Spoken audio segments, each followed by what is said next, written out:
La démocratie, elle s'organise. Lorsqu'elle est désorganisée, elle s'appelle l'anarchie. Une démocratie non organisée, c'est là une autre définition de l'anarchie. Personne ne peut prospérer dans l'anarchie. Et encore une fois, ceux qui appellent à la suppression du parrainage, mais sont allés chercher le parrainage en 2019. Ils sont tous allés. Hein? Personne n'a dit je boycotte parce que je ne veux pas de parrainage. Et vous verrez, ils ne boycotteront pas, ils iront les chercher comme nous irons les chercher nous-mêmes. Et si on est encore une fois un candidat sérieux, sur 7 millions d'électeurs, vous voulez aller à l'Assemblée nationale, on vous demande, voilà, maximum 55 000, minimum 35 000 parrainages. Si vous ne pouvez pas l'obtenir, c'est que vraiment, vous devez peut-être aller au sein d'une coalition, etc. Mais voilà, je ne pense pas que ce soit un filtre éliminatif.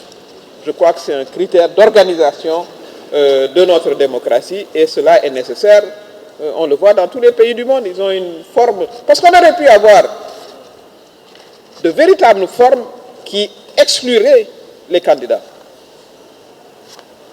Dans un pays, pour ne pas le citer la France, il faut le parrainage d'élus. Certains candidats, en 2019, avaient 0 élu. Si on avait appliqué cela, ils n'auraient pas été candidats. Ça, personne ne le dit. Et pourtant, il y a des pays où il faut être parrainé par des élus.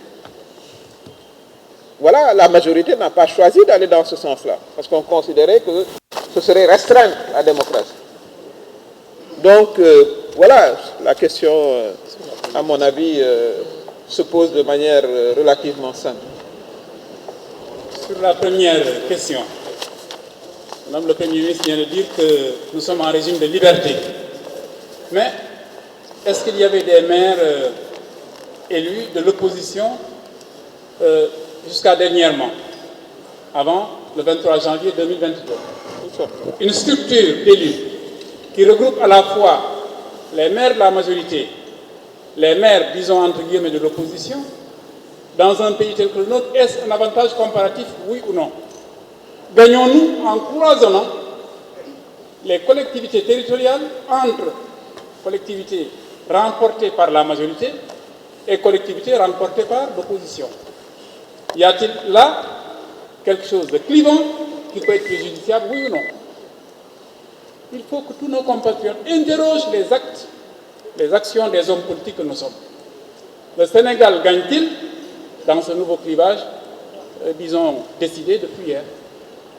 Ou perdons-nous un espace de dialogue où les intérêts des Sénégalais peuvent être pilotés par des élus, par les suffrages des Sénégalais? Aucun acte politique n'est anodin. Et à mon sens, cet acte-là est lourd du point de vue des promesses qu'il emporte.